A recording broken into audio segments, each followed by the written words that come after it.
A spymaster steps from the shadows.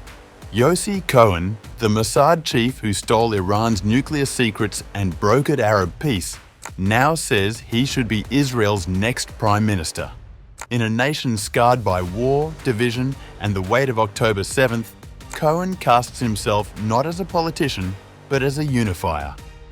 But can a master of espionage survive Israel's brutal political battlefield?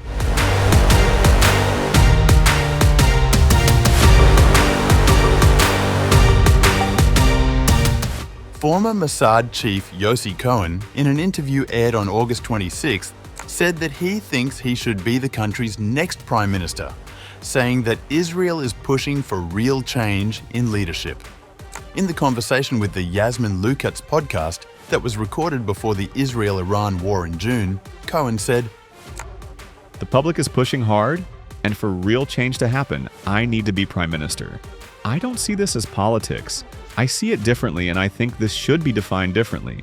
In my opinion, it's a leadership role and not necessarily a political role." Cohen has long been linked to Prime Minister Benjamin Netanyahu, who appointed him Mossad chief after he served as the Premier's national security advisor. Netanyahu reportedly views Cohen, along with longtime confidant Ron Dermer, as a potential successor. Cohen continued, referring to the 2023 Hamas-led attack that started the ongoing Gaza war. "From your window, you see all the people standing in traffic jams, suffering from lack of security, lack of unity, terrible overcrowding, and the high cost of living.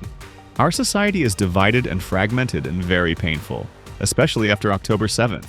This leadership product, which I will try to sell when there is an active election campaign, is one of national leadership, which is essentially unity and security."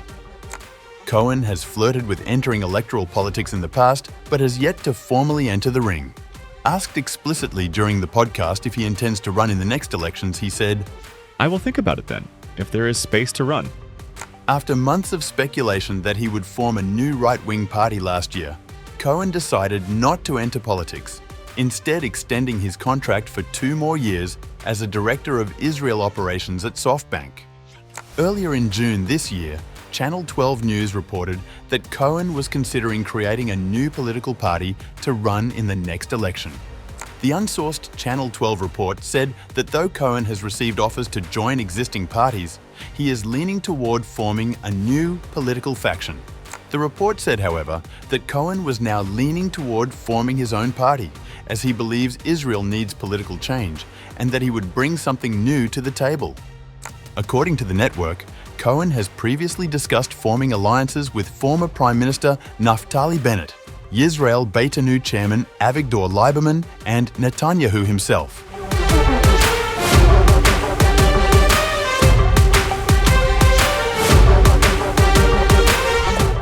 Yossi Cohen is not just another name in Israeli intelligence. He is a legend in the shadows, a man who turned espionage into diplomacy and covert action into statecraft.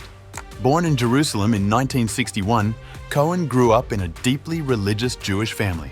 His father, a veteran of the Irgun, that heritage would shape the arc of Cohen's career. He began as a paratrooper in the Israel Defense Forces, serving as both a fighter and a commander during the First Lebanon War. But in 1982, he stepped into a world that would define him, the Mossad.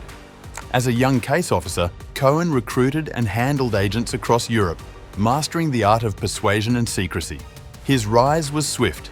He would go on to lead the Tzomet Division, Mossad's agent network, earning national security awards for missions the public will never know. By December 2015, he had reached the pinnacle, Director of Mossad. From that chair, Cohen presided over some of the agency's most daring operations. In 2018, he orchestrated the now famous raid in Tehran, where Mossad operatives stole Iran's secret nuclear archive. The intelligence haul shocked the world and played directly into the US withdrawal from the Iran nuclear deal. Cohen left behind a mixed legacy of bold operations and damaging controversies. He faced allegations of leaking sensitive information during an alleged affair with a flight attendant, accusations of nepotism in helping his daughter secure employment, and scrutiny over a $20,000 cash gift from billionaire James Packer. Cohen was also linked to Mossad's covert assassination of Iranian scientist Mohsen Fakhrizadeh, an operation praised in Israel but condemned abroad. Reports further suggest he pressured International Criminal Court prosecutor Fatou Bensouda to halt war crimes investigations against Israel. Critics say his close ties to Prime Minister Netanyahu blurred Mossad's apolitical role, fueling concerns that Cohen's political ambitions compromised the agency's independence. But Cohen was not only a spymaster, he was also a dealmaker. Operating quietly in backchannels, he forged ties with Arab leaders, laying the groundwork for the Abraham Accords with the UAE and Bahrain, a geopolitical breakthrough that reshaped the Middle East. Known for his close relationship with Prime Minister Benjamin Netanyahu, he moved seamlessly between intelligence briefings and political power plays. Since stepping down in 2021, Cohen has signaled a new ambition: politics. He has openly spoken of becoming Israel's next prime minister, framing his vision around unity and security.